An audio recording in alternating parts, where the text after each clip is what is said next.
Good day, everybody. Thank you for joining another episode of Send It ATV. I am your host, Shane Eastman, and today we have a great guest. He is actually wearing many hats, but for the capacity of today, he is the Vice President of AT Maine Association. Of course, he is the President of the Northern Timber ATV Club and Snowmobile Club as well. So without further ado, Mr. John Raymond, how are you, sir? Great. And how are you, Shane, today? I am doing well. Thank you so much. I appreciate you agreeing to meet with us today and giving us your time. Just tell us about everything that's going on up there in Maine. And so for starters, what is the main function of the Maine ATV Maine Association?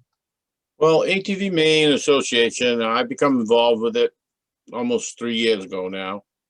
I call it 2 years because with COVID, we kind of lost a year there. But Right.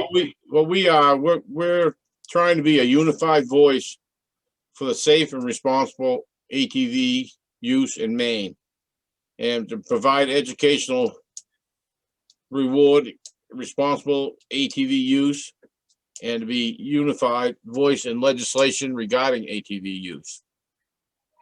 So basically, educate people on what they're doing wrong, and also educate them on what's coming up for new laws and stuff that might affect them. Okay, very good. Yeah, because there's a lot of misinformation, if no information. People are just operating under the assumption. And of course, a lot of bad things happen with those parameters.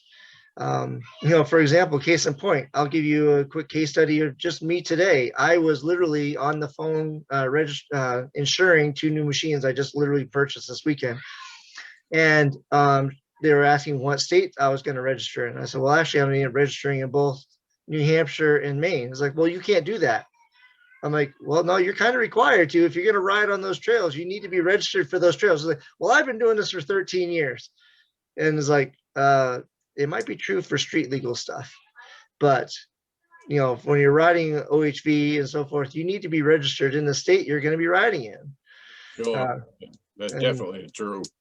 Yeah. So, so don't let somebody who might think they're in a position of authority give you misinformation. Make sure you check with the area where you're riding, what you need to do, and so forth. And I wasn't going to argue with her.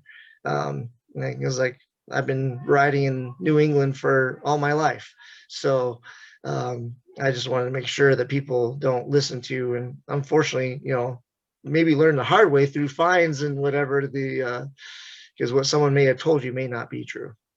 That's for sure. So what seminars do you guys put on? Well, we don't really put on any seminars, but what we do have, we have a couple ATV trailers with some small ATVs in them that we use to educate the younger kids. So if somebody's doing an event for the weekend, all they need to do is get a hold of ATV Maine. And we got one in Northern Maine and one in Southern Maine. And we will go to your event. We'll set up the little obstacle course. And we teach the younger kids how to, even kids that never been on one before. Oh, okay. They're safety tethered. So if they get on it and they get mixed up and they think the throttle's the wrong way or something, we can shut them down. Great.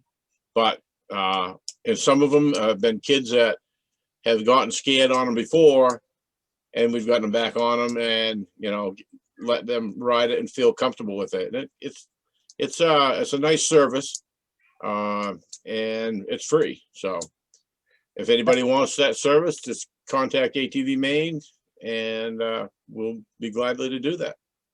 That's fantastic, because you're right. I mean, it's a nice, safe environment to introduce kids, because there's a lot of units out there you can't control them like you have that kind of control or oversight. So that's pretty fantastic. And we all know that we've got to get the younger kids involved in these sports, because we don't. We're getting very old. The club members are getting very old. And this is my number one goal, being an ATV Maine, is to bring the younger kids into it. So right. get them into the sport, and then also get them involved, learn Right. the importance of getting involved with the different clubs that uh, they might be close to, or if they're riding on trails in different parts, maybe, give a financial donation to the club, help support the trails you ride on. It's Exactly. because a little bit of money goes a long ways. And that, and if they could just see the amount of work that the clubs do to make these trails rideable, then they'd have a better understanding. And then they'd also have a better understanding of why to take care of them and not destroy them. So, it Right. helps in that aspect too. Yeah, it helps build the real respect for the trails, and then the people who put in all the effort ahead of them. Exactly. So that's fantastic. That's fantastic. What is a new bill that you might have in place that right now, the process right now, to help benefit the riders out there? Well, the big bill right now for this year, and actually was the bill for last year, Okay. and because last year, actually late 2019, Governor Mills established an ATV task force.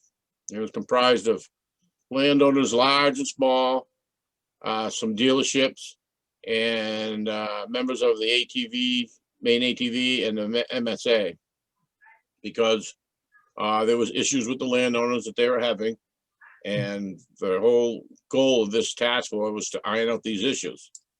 Right. So we got to the point where it got the legislative bill written. It was passed, ought to pass, majority, but then the COVID struck and the legislature didn't convene and pass the bill. So we lost a whole year on that.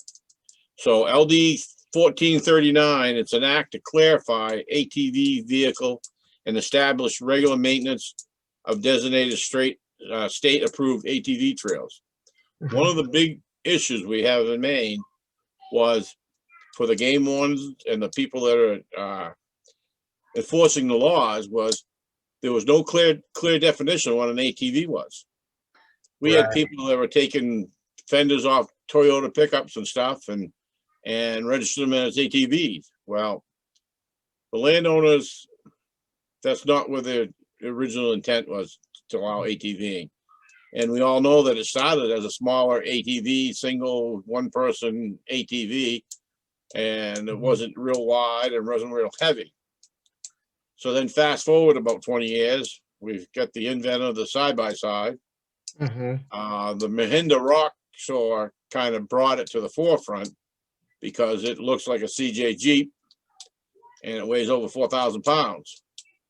So this was the big thing for the committee. And so what they did is they wanted to narrow them up. And for years, our state director for the ATV division, Brian Bronson, has been trying to tell the manufacturers that we need to make them narrower, or we need to keep them narrower. And as you know, a lot of them have just gone the opposite way. And I think we all know the reason of that is because they're building them bigger and faster. And the way to make them stable is to make them wider. Right. So the landowners didn't want these heavy vehicles on these ATV trails. And what was happening was, to make some of these side-by-sides fit through the gates that have been established on some of these trails, they had to widen them up. Well, by widening them up, now the small pickups and small Jeeps can get through there. So we came to an agreement of a 65-inch width and a 2,000-pound limit. Right. And right now the bill is being printed. It ought to pass again, and it also established a new a $25 fee that's going to go on top of the registration, and that will help put more money onto the ground, because a lot of the landowners and the large landowners are requiring the trails be built up to the BMP, best maintenance practice standards. And it's a standard that the state came up with that they use in logging roads and stuff like that. So that extra money will help out immensely with achieving this. And it looks like, hopefully we can get this passed, and in doing so, it's basically what we're saying is we're here to work with the landowners, because 95% of the trails in the state of Maine are on private landowners. And we gotta keep them happy. And more people are starting to understand that, I believe Brian Bronson told us there's over 3,000 landowners that allow our system to be there. So we have over 6,000 miles of trails, Mm-hmm. and it takes over 3,000 landowners to do that. So we've got to keep them happy, and we got to respect their land. It is their land. They're letting us use it. And if we do that, I think it's going to help immensely with our relationship with landowners, because we've got to do that. If we don't do that, we might as well start talking about shutting down land. So right, and it really creates another problem. Correct me if I'm wrong, but when you cut off trail systems, whatever, then you create a concentration on a smaller piece of land, which actually ends up creating more damage, correct. thus stressing that relationship even further. So and the BMT standards tells you how to correctly build your trails. When we built our first trail here in Millinocket, it's the Comet.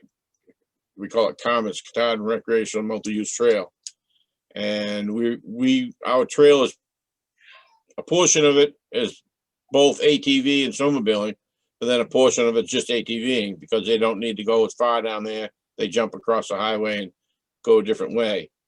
And when we first built this trail, we built it flat, because snowmobiling like to have it flat, and they like to be able to groom it flat. And but that's the wrong way to go. You need to build all your trails with a crown to it. And by building it with a crown, the water doesn't stay on the trail. The water runs to the ditches and to the culverts and everything where it's supposed to be designed. So we've been in the process since we built the trail. Started in 2008 and had the completion in 2012. Been in operation, and we're now going back through and redoing them correctly. Right. And I guess when they can groom them flat. Right.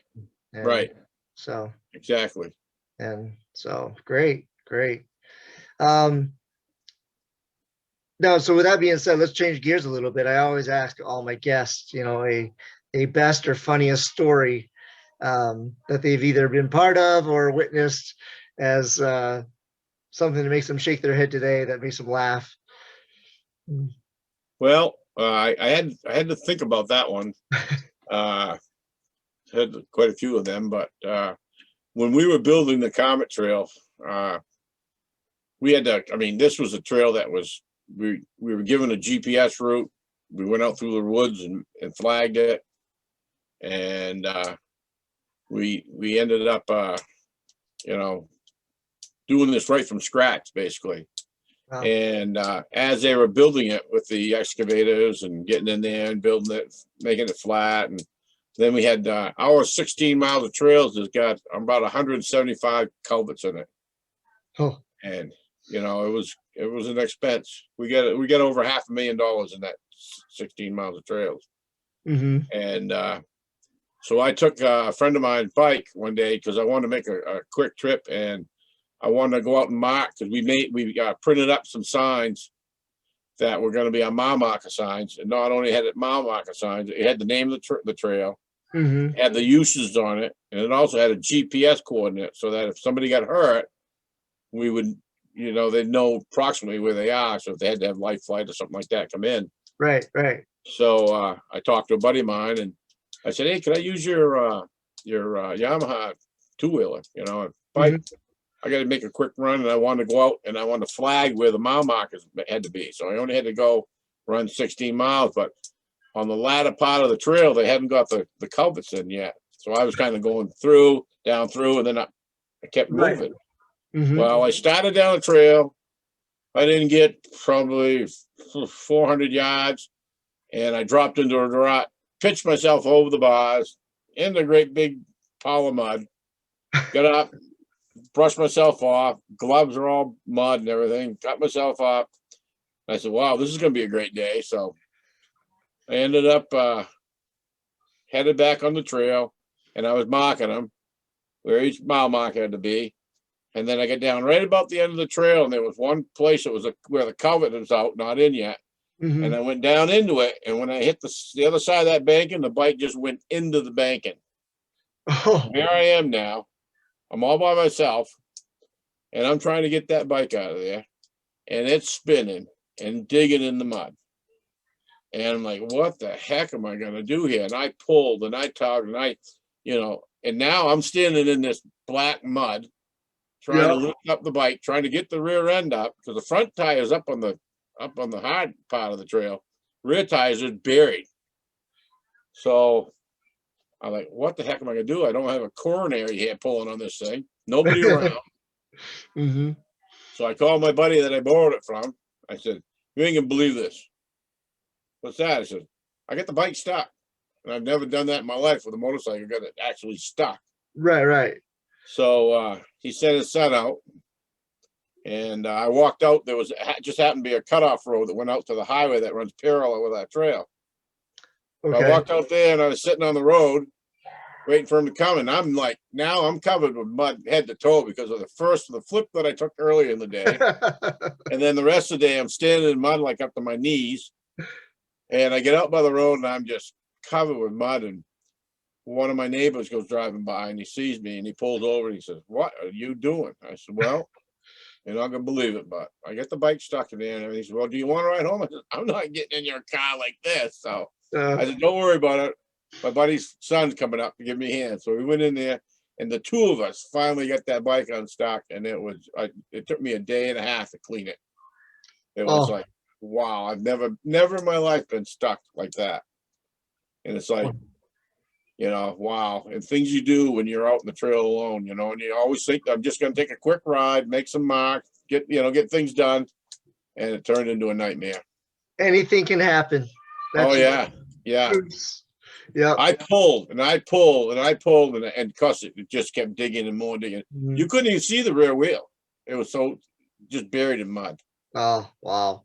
But with the two of us there, we were able to, you get in that muck, it just sucks you right in like a suction. Oh, yeah. We finally had to break the suction. Once we get the suction broke, we were able to get it up a little bit.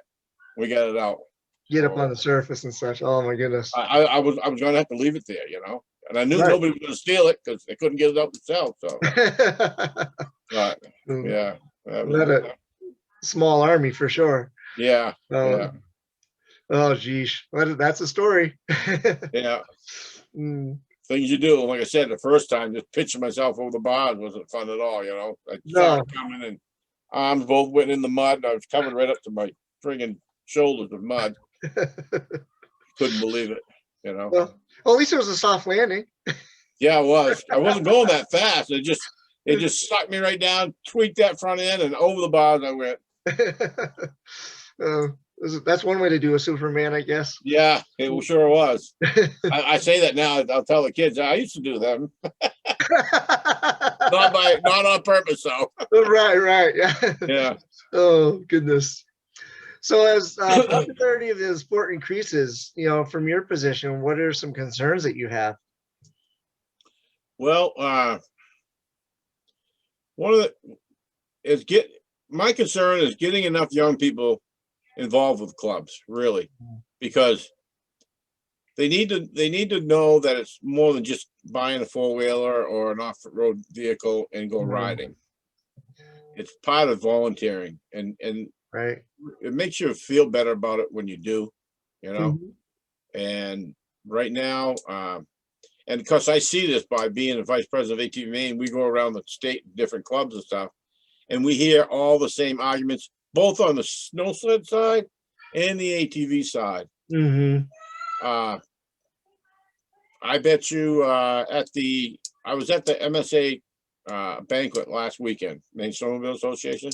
Right. Yep. And there was I was probably the youngest person there, and I'm 63 years old, and they're all elderly people. They're dedicated. We need to do this with the young kids, and I don't know what it's going to take to bring them to the table, but they need to understand that if this is going to continue, we need another generation of people that's going to be there to support, step up to the plate, and help keep these trails maintained. Because last fall we lost 2 bridges a week before the season closed. We had a contractor working on the trail, and one of his drivers decided to drive across one of our bridges with a dump truck. Oh, and it was one that we just a month before redecked the whole thing, all brand new decking. And he totaled that bridge out. I mean, he totaled it out. The truck ended up in the brook. Busted everything there. We couldn't even salvage any of the decking. And then we had another one where somebody went over one of our ATV bridges with a pickup truck and broke that all crap. So we had 2 bridges to replace right at the end of the season. And the 3 guys that did most of the work were, the youngest one was 76 and up to 85, 86 years old. So, you know, this is the issue that we have, and it's got to change at some point, because if we don't, we're not going to be able to keep these trails open. No, someone's got to do it. And it's definitely, we got to get some new blood in there to start learning the ropes and what it is to build trails, what it is to manage a club, and just be part of it and the importance of it. So, and you know, once they get involved with it, I mean, like with me, you know, if I want to go out and use the clubs side by side, I can just go out at any time and use it. You know, I'm going out, check on the trail, do an inventory, checking on signs, replacing signs, stuff like that. You get the free use of the equipment, you know, as long as you take care of it and everything. And, right. That's a plus right there, you know. So there's a lot of perks, you know, along with the camaraderie, meeting people that are like-minded, that love the sport as much as you do. And there's bonds made when you're working side by side with somebody to build something, and you can just say, hey, we built this section of trail or whatever. And that's right. And not only that, but you can get involved in the board of directors or something like that. And they're all lifetime appointments. Once you get in there, you can't get out. Yep. Yeah. I mean, there's a lot of perks to. Yeah. But that to me, that's the biggest issue facing the whole state. It's not just Millinocket. It's not just Augusta, Fort Kent. We need to get the younger people away from this stuff. Yep. And looking down and not doing anything, and out in the woods and enjoying the woods and maintaining the trails and having a good time. Well, fortunately, you know, with the disaster of last year, the plus is that there has been a lot more exposure to younger people, and now we just got to encourage people to get involved. And so we're able to snag 1 or 2 high schoolers a year, you know. Usually it's the son of a parent that's in the club or something like that already. Yeah, you know, but we definitely it's going to be a hard sell. It really is, right? Because we all know we all like to ride. They all like to ride. Yeah, but you got to get them trails maintained too. So. Yeah, you got to show them the other side of that coin, and it's a very important side. What's one of the best places you've ever ridden? Well, it's funny. I'm looking at that, and I would say it's a trail that probably nobody can ride now, because it was Matagamon Lake Trail. It was now it's part of the Woods and Water National Monument, and there's no trail riding in there now. We get to ride it. A buddy of mine used to ride it quite often. It was basically a snow sled trail that the landowners allowed us to ride through there in the summertime. And I'll tell you, during times of the summer, it was just like you were riding on a lawn. It was all just, it looked like it had been groomed and stuff. And really nice. It was a nice ride to take. You get to go by Grand Pitts Falls, and then you could go all the way up to Matagamon Lake, and there was a store there, so you get fuel and something a bite to eat and come back through. Had a real nice, like about a mile and a half mud section that you had to get through. And but now it's part of the National Monument, and we're not going there anymore. So got to ride that, and I'm glad that I did. So Right. Yeah. Well, it sounds like an awesome place to go for sure. Too bad the rest of us don't get to enjoy it. yeah, there was a place there.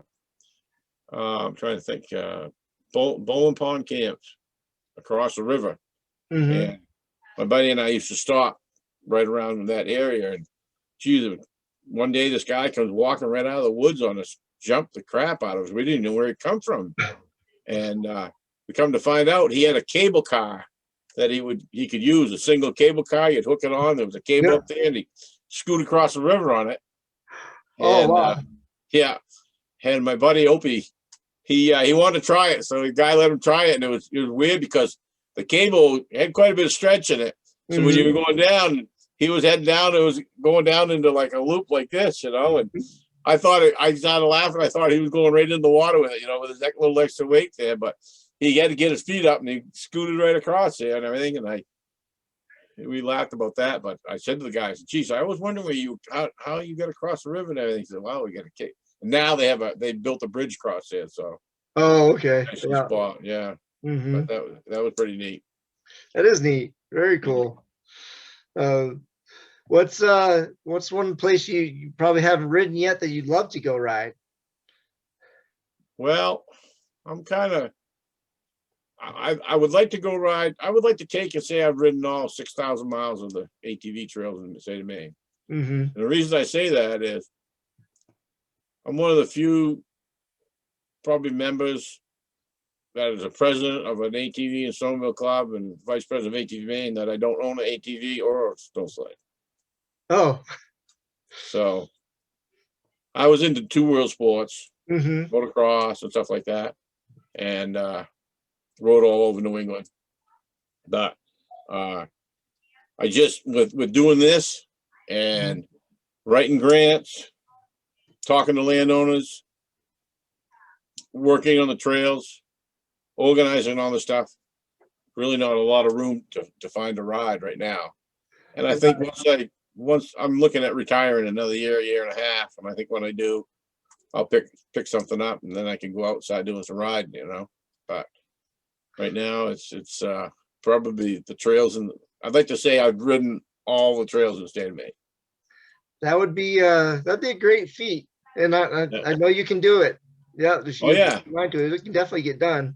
Well, It's they're actually getting a committee to. I mean, it's they're going to have an inspection team that's going to be going out, Hmm. and they're going to be inspecting the trails once a year. So they're going to have to ride that 6,000 miles once a year. I don't know if they're going to do it in a team, a couple, or what, but Hmm. that's quite a bit of riding for 1 year. Yeah, absolutely, absolutely.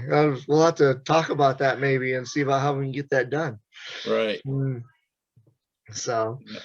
um, what are some of the biggest challenges that you're working on right now? You're trying to accomplish. Well, for us here in Millinocket, we're working on we're working on getting a trail through. We're dead ended right now, coming from Okay. the west, from Okay. from the Brownville, Milo, Dover area. You can get to Millinocket, but you can't get through to East Millinocket, Medway, Mattawamkeag. Well, East Millinocket now is connected from East Millinocket to Mattawamkeag. We're just going to make the connection through to East Millinocket. And I've been working 5 years on this. And we had one landowner that they just don't like ATVing. Hmm. So it's been a block, and I think we found a way around. And I met with that landowner last week. I'm just waiting for the word back from him. And if we can make this connection through, for us in this area, we'll be like the east-west highway between the two Right. biggest cells. Hmm. That'll open up 3,000 more miles of ATVing for us that you won't have to trailer to. You can ride, and Right. then you can go all the way to Fort Kent, Maine, or Cutler, Maine, on the trail Wow. system. Hmm. So that's going to be huge. And then also, we can't do it until we get this connection, and that's why we've been working on the connections as hard as we have been. Hmm. But after we get the connection, we're looking at building I'll call it Jericho 2. Oh. Okay. Wow. That's a because, bold statement. yes, well, I've been out to Jericho several times. Hmm. The last one was Camp RZR. Okay. Yeah. Okay. And what's odd about this is Millinocket and East Millinocket are very similar to Gorham and Berlin. We both Okay. had paper mills for over 100 years. Hmm. We both lost our paper industry about the same time. But they had the insight they had to purchase that 7,000 acre parcel. Hmm. So with saying that, they kind of led the way for us. And Right. I've been going out talking to people and talking to manufacturers and stuff. And we want to do the same thing here. And the unique part about it is between our two towns, we have a 23 or 2,400 acre parcel right now that the state owns this land. And we want to see if we can turn it into a multi-use park and actually expand on it, you know, to be about the same size that Jericho's got there. Hmm. And they basically are leading the way for us to, we can learn by some of the mistakes they made and Hmm. the things that are good and the things that are bad. I noticed apparently in the last year or two, they also have opened up an ATV Jeep trail too, because there's a need for that. And Hmm. if we get them to stay off the ATV trails and give them a place to ride, then that will Right. help out. Yeah, definitely. You know, if opens opportunities and alleviates the stress of people having to feel like they have to break the law, if you will, to do something. Right, Give right. them And great you place to know, go. yeah, and the thing that I found that was really odd was Berlin doesn't even have a hotel. You know, and they Right. hold the largest ATV festivals in New England, but they got a lot of campgrounds, they got a lot of stuff like that around there. Mhm. So we're in the same, you know, basically. But we have Mount Katahdin in our backyard because Mhm. you guys have got the White Mountains and stuff. And uh, my brother-in-law lived in Gorham for a while, so I was able to go out there and stay there and Right. visit and you know see what they're doing out there and how they're Mhm. managing it. And I talked to the club owner out there. They got the ATV club owner and the president, and I've been picking their brains. You know. Yep. Alex and Uh, those guys are doing a good job. Yeah, They got the big ATV invasion coming up at the end of July. yeah, Um, but yeah, their Achilles heel is hospitality. yeah. And it's tough. I mean, I've unless been you, trying. I've been trying to get our some of our counselors from Millinocket and some of our selectmen from the East, and a Mhm. couple of the business people in the area to take a ride out during one of the days of that to see what's going on. Like especially like the Friday night when they come in and they do the parade Friday night Right. and you know see all that going on and how they use Main Street down there and how it's so welcoming it is. And I know because I've talking to oh geez, the guy that owns the ATV rentals out there. Uh, What's his name? I'm drawing a blank. he's got a last name. I'll think of it. But anyway, Yeah.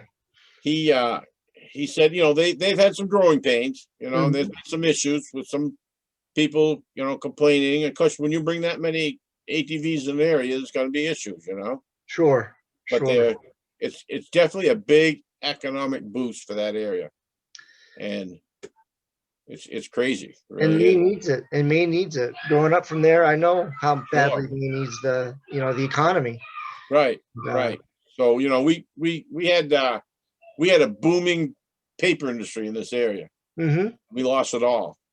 I mean, I worked for the paper mill here for 27 years, Yeah. and my son was a fifth generation of my family that worked in the paper industry. So we lost it all, but so we're reinventing the wheel here, Mhm. and it's going to take a little bit of everything. But I think this will be a definitely boom for this area if we can do this. Right. Right. Absolutely. And the other thing that we're working on through ATV Maine is we want to do an ATV trade show in Bangor. We want to set up Okay. an ATV trade show. Mhm. Bangor would be a perfect place for it. They got the cross center there, Mhm. and Yes. they also across the street they have the waterfront concert series right there. And Mhm. then behind them, they have Bass Park, which you could do like bring the trick riders and people like that in there.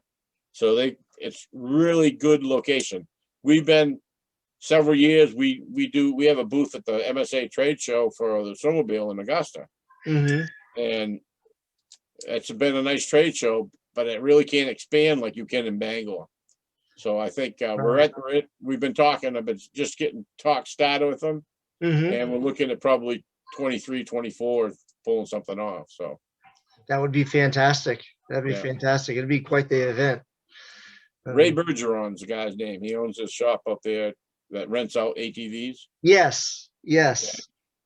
Yep. real good guy because I met him through motocross. So he was one of the main motocross series race directors. Real nice Okay. guy. Very He had good. me in his shop one day showing me about how he does his rentals and everything. And Mhm. he said, "Oh yeah," and he says, "Not only can he can go on his computer and he can tell where all his rentals are. He Yep. knows where they are at the time, How and he fast has a they're certain, going and everything else. and he also knows when they're not supposed to be somewhere, and he can shut them right down off the computer from the computer. That's fantastic. So he'll shut them down. Next thing you know, they're on the phone saying, "Hey, my side by side just quit on me. What's that? What's the matter with this piece of crap?" Well, he said, "If you turn around, you get back where you're supposed to be, I'll start it up for you." Yep. Yep. So that's pretty cool. Mhm. That's But yeah, I fantastic. mean, it they got a great thing going out there, and like I said, I'm working on getting some people from here out there to see it because we were going to thinking about doing last year, and then COVID came, and nothing been going on. So Right, right. Yeah, that's it's gonna be quite the event. If you do definitely head out that way, make sure you reach out to me and yeah, because I will be there. okay, I'm covering it and so forth and yeah, enjoying in the festivities. So yeah. They're and like I said, I see the changes, little changes they're making every year that I go there. mhm. Like now they get the bus services running, and I mean because Yep. you can't. There's so many four wheels up in the park that you can't put cars up there or anything. So Right, right. It just makes sense. And of course pretty this well. year there's gonna be it's all gonna be on private property this year. Oh, really? So and it's all be gonna contain. So they won't be going downtown. The concert series and all that is all going to be on that Jericho Gateway uh, lands there, right next to the park. Oh, really? Yeah, so because they couldn't have the Jericho ATV Festival because the committee voted not to do it again this year. But then it was like literally weeks later that the restrictions were lifted. And the club stepped up and said, well, why don't we have it on private property and we'll go from there. Oh, yeah. So that'll alleviate some of the headaches. And you Yeah. can actually do more stuff because it's all in one place. Yeah. So Yeah. Yeah. uh, No, that's well, pretty neat. yeah, yeah. Well, John, what's a good way for people to that want to get more information from you or reach you and maybe get involved? What's Well, really the easiest way is atvmaine.org, I believe okay? it is. Yeah. Yep. And just type in ATV Maine, it's going to come up. Okay. And you go there and you can click on the board of directors, and we're all listed there. Our name's there and our emails are there. Mhm. And my cell is 207-447-1818. So it's pretty easy to remember. 18, Okay. 18. And I'll answer if I can. If I can't, I'll get somebody there that can. And we also have Northern Timber Cruises Snowmobile and ATV Club. We have our own website too. So, Okay. I think that if you just try to go that route, you should be able to get a hold of me. Okay. That sounds great. And what I'll do is I'll actually put links to all of those things Okay. down below the description here. And that way they can just click on it and just go right straight to you and go and get all the information and answers questions and so forth.